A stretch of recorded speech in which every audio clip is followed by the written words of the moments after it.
Bonsoir, soyez les bienvenus sur La Première. À la une de l'actualité de ce samedi, l'accueil de jour Tevayete Api a ouvert il y a 6 mois et pourtant de nombreux sans-abri continuent de faire la manche dans la capitale. Au moins 300 personnes ont de grosses difficultés à sortir de la rue. Nous tenterons de savoir pourquoi.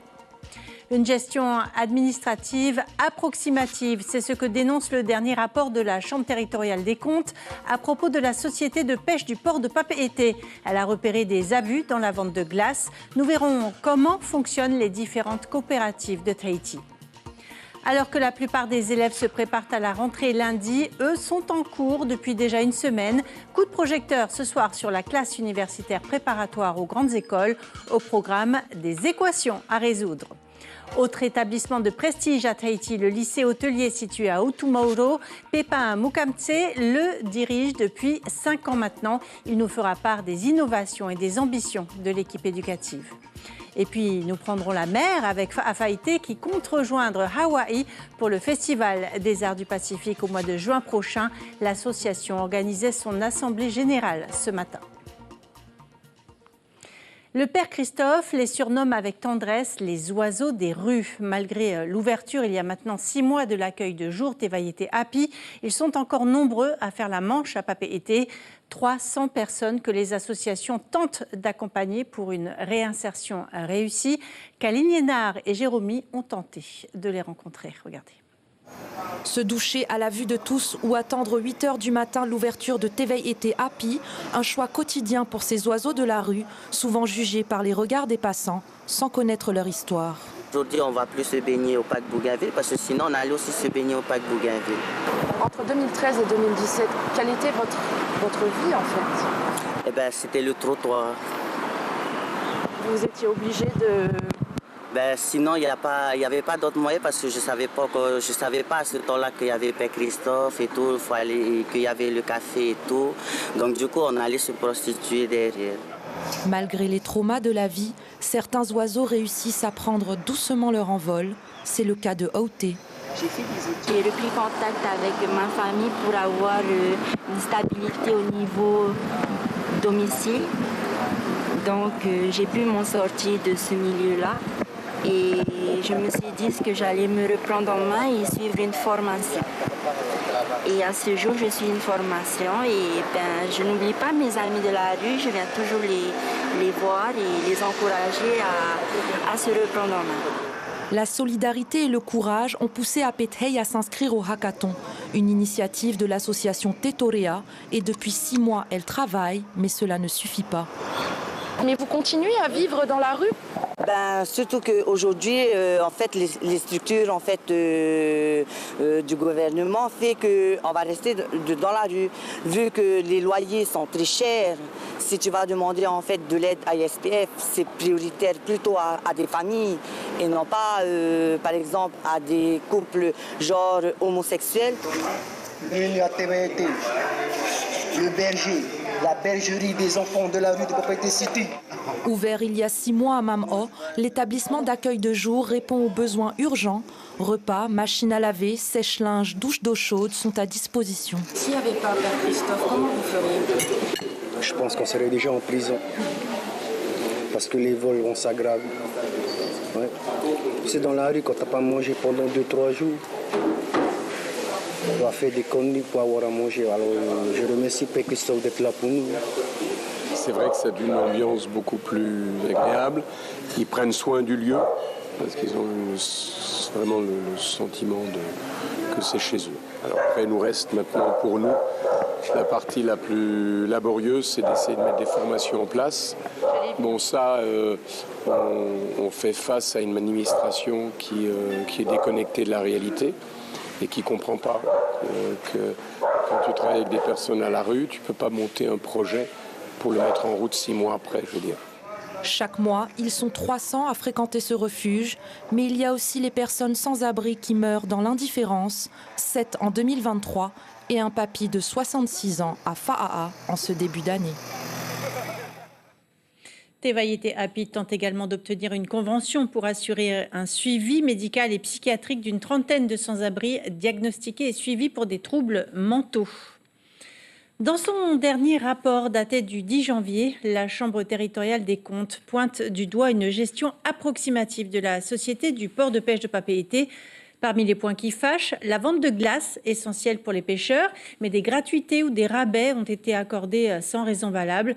Résultat, un manque à gagner conséquent pour la société d'économie mixte, déjà en déficit.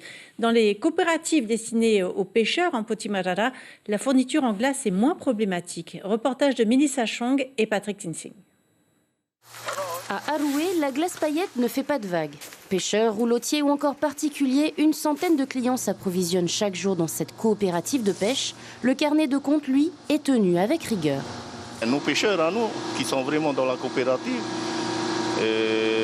chaque semaine, tous les lundis, ils viennent payer le crédit, quoi, ce qu'ils doivent à la coopérative. Et on n'a jamais eu de souci avec nos pêcheurs, quoi. Ils viennent payer. À chaque fin du mois, il y a un comptable qui vient récupérer les données pour faire notre bilan après, quoi.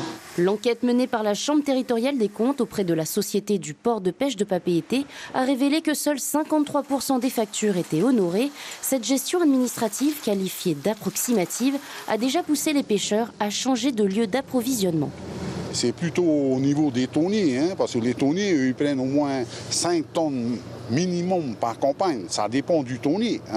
Si c'est des 13 mètres, ça a 5 tonnes. Si c'est des 25 mètres, ils peuvent prendre 10 tonnes. Peut-être ils font payer 3 tonnes et ils prennent 5 tonnes. J'en sais rien. Je ne peux pas...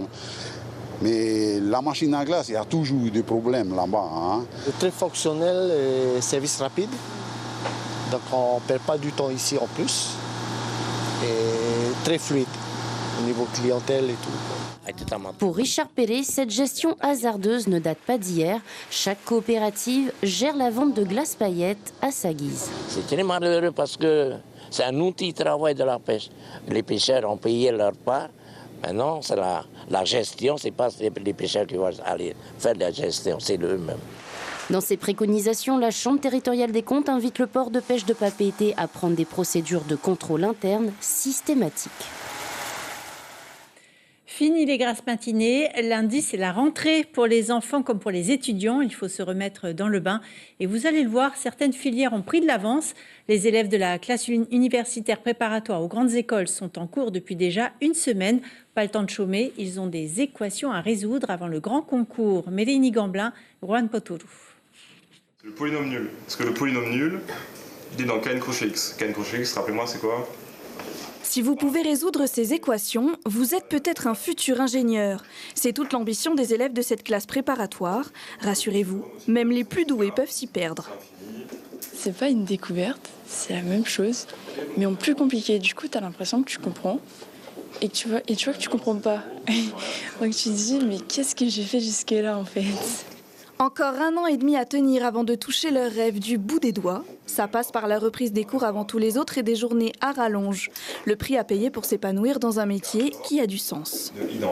Moi, ça va être de travailler dans l'ingénierie, notamment ce qui touche à la robotique, et pouvoir allier à la fois robotique et médicale pour pouvoir travailler sur les prothèses, etc. Parce que je pense que c'est vraiment quelque chose d'important et qui peut changer beaucoup de vies.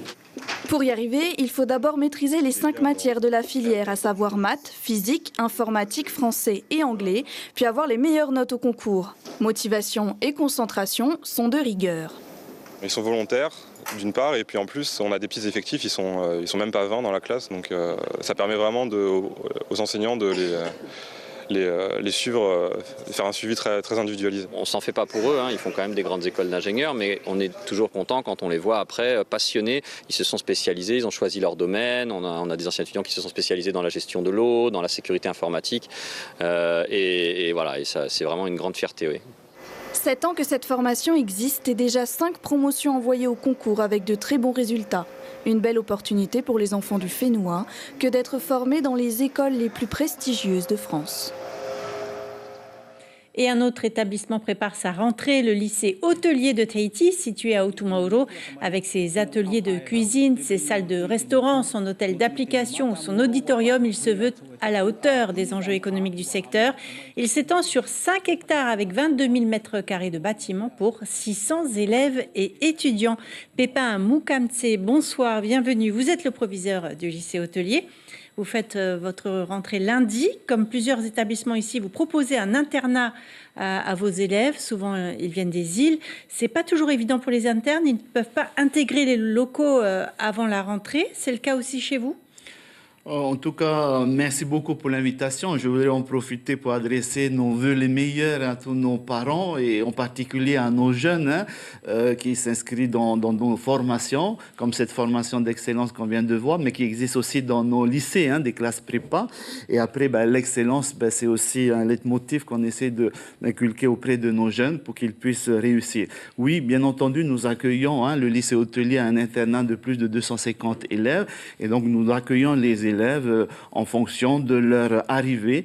Et c'est vrai que dans la majorité des cas, les jeunes reviennent dans nos établissements le premier jour, à partir du premier jour. Voilà. Donc malheureusement, il y a certains vols qu'on ne peut pas peut-être programmer après. Et donc certains lycéens arrivent 2-3 jours avant et donc seront hébergés chez des correspondants. C'est toute une organisation. Les attentes de la nouvelle majorité sont nombreuses dans le secteur du tourisme. 600 000 touristes, c'est l'objectif, mais pas forcément dans des établissements 5 étoiles. Quelle est votre feuille de route pour les années à venir ?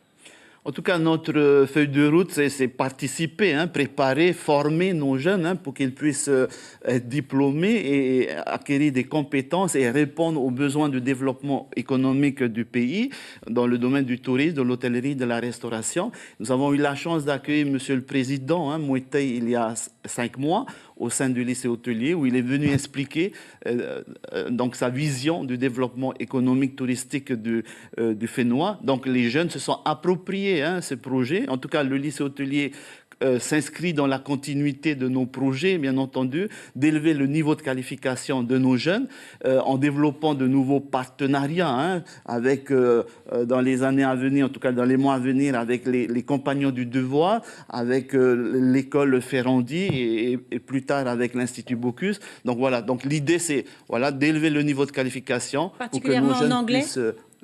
Particulièrement en anglais, vous disiez qu'il y avait des... Tout à fait. En tout cas, un de nos axes stratégiques de développement, c'est l'ouverture à l'international de nos jeunes. Et c'est vrai que nous avons la chance d'avoir le programme Erasmus+, porté par l'État et l'Union européenne, mais aussi les fonds pacifiques qui nous permettent chaque année d'envoyer une trentaine de nos jeunes à l'international. Et nous avons la chance d'accueillir il y a un mois un de nos anciens élèves qui est directeur financier dans un hôtel 5 étoiles à Paris.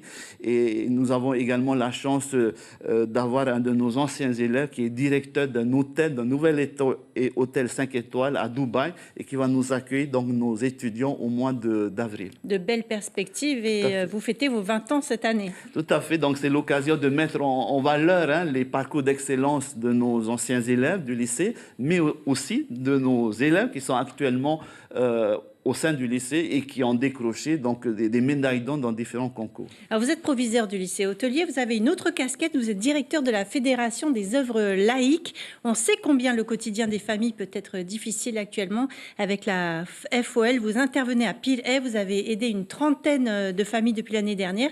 Expliquez-nous comment. En tout cas, le cœur de métier de la Fédération des œuvres laïques, qu'on appelle également la Ligue de l'enseignement, c'est la mise en place des formations pour être animateur de centre de vacances, directeur de centre de vacances. Et donc, nous organisons chaque période de vacances. Mais vous aidez aussi les familles. Des centres de vacances. Mais à côté de cela, nous mettons en place des projets innovants avec certaines communes qui nous sollicitent, comme l'accueil des élèves, des enfants sur le temps périéducatif, mais aussi la mise en place de projets innovants comme le projet Tenati et qui nous a permis de travailler avec la mairie de Pire-1, mais aussi la direction des affaires sociales sur l'accompagnement de certaines familles ciblées en difficulté avec un programme d'accompagnement pour qu'on puisse redonner confiance aux familles, des repères éducatifs aux jeunes et après d'aider ces familles, ces parents à se former, à s'insérer professionnellement. Merci beaucoup, Pépin Moukamtse, d'avoir accepté notre invitation ce soir. Heriani Temarono en route pour Manchester pour la Coupe du Monde de boxe. Du 16 au 21 janvier, la Tahitienne tentera de passer la première étape de la compétition. Une participation qu'elle a décrochée notamment grâce à son titre de championne de boxe lors des Jeux du Pacifique. Depuis les Salomon, elle s'entraîne plus que jamais. Heidi Henko l'a rencontrée hier soir juste avant qu'elle prenne l'avion. On va voir en fonction s'il y a déjà une salle à notre disposition, s'il va falloir s'entraîner à l'extérieur, on verra tout ça sur place. Des compétitions comme celle-là, on programme le matin 1 heure d'entraînement, ensuite 1 heure le soir.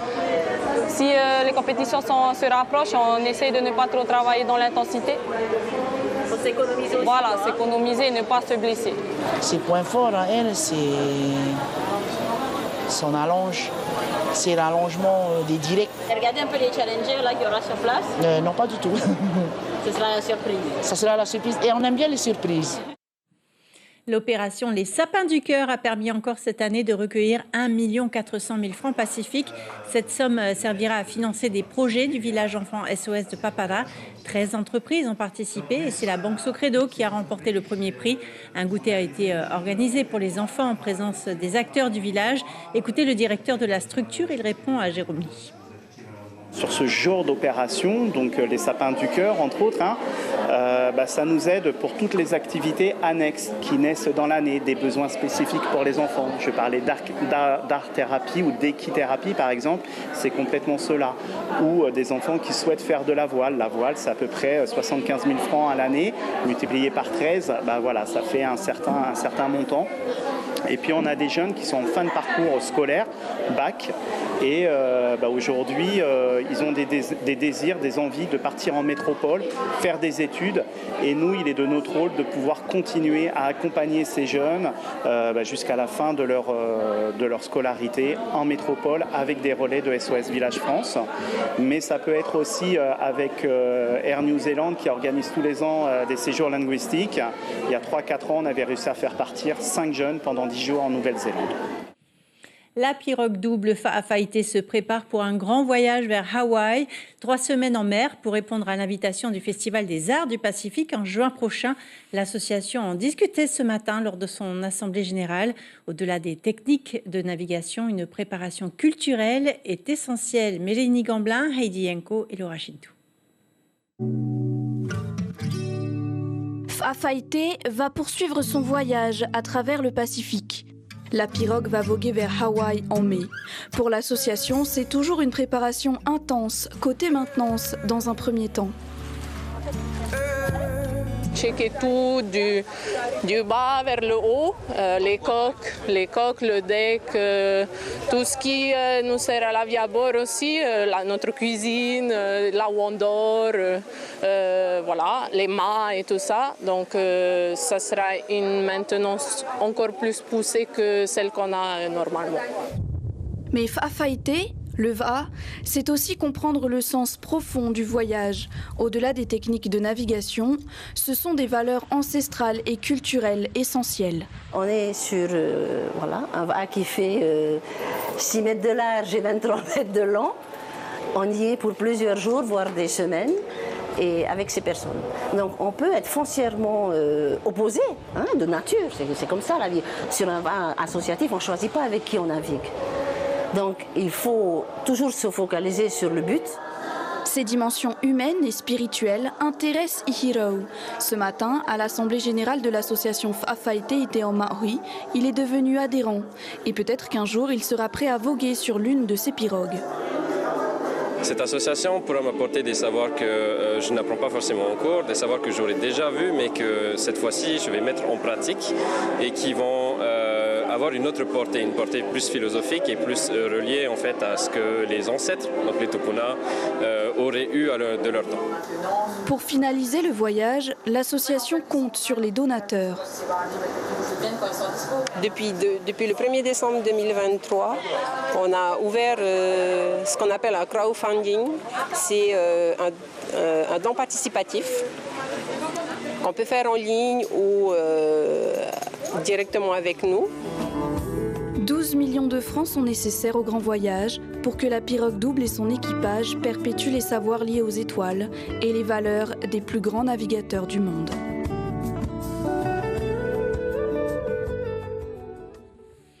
S'amuser sans alcool, c'est possible. Le Nation Music Festival l'a encore prouvé hier soir au parc Vairai avec l'événement baptisé Redaka.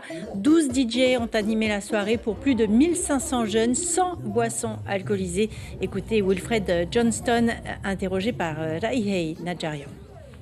À l'entrée, nous filtrons, nous vérifions chaque stack, chaque voiture pour qu'il n'y ait rien qui passe. Bien sûr, il y a toujours des petits malins qui arrivent à en faire passer. Mais on essaie de limiter au maximum. Ce soir, nous sommes à plus de 1500 jeunes et ça se passe super bien. Personnellement, ça me fait chaud au cœur parce qu'on commence à avoir des familles, on commence à avoir des parents. Et justement, nous, nos événements, c'est que je sais que ça devient ça. Je sais que ça devient festif, familial et que ça parle à tout le monde. Forcément, on peut s'amuser sans alcool.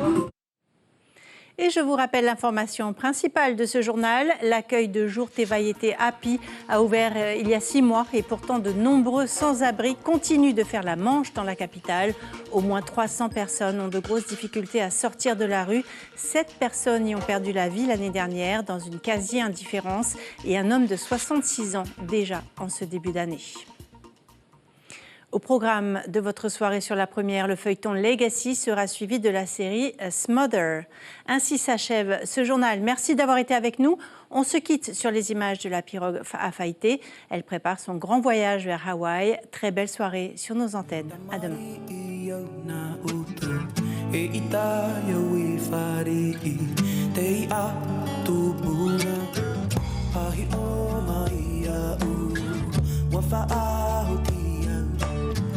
E mene na roto I to tatou reo Te wheruri nei au e titi e o te pō E ha e ha e ha e E ha e ha e Warere Te mau whiti a E ha e ha e ha e E ha e ha e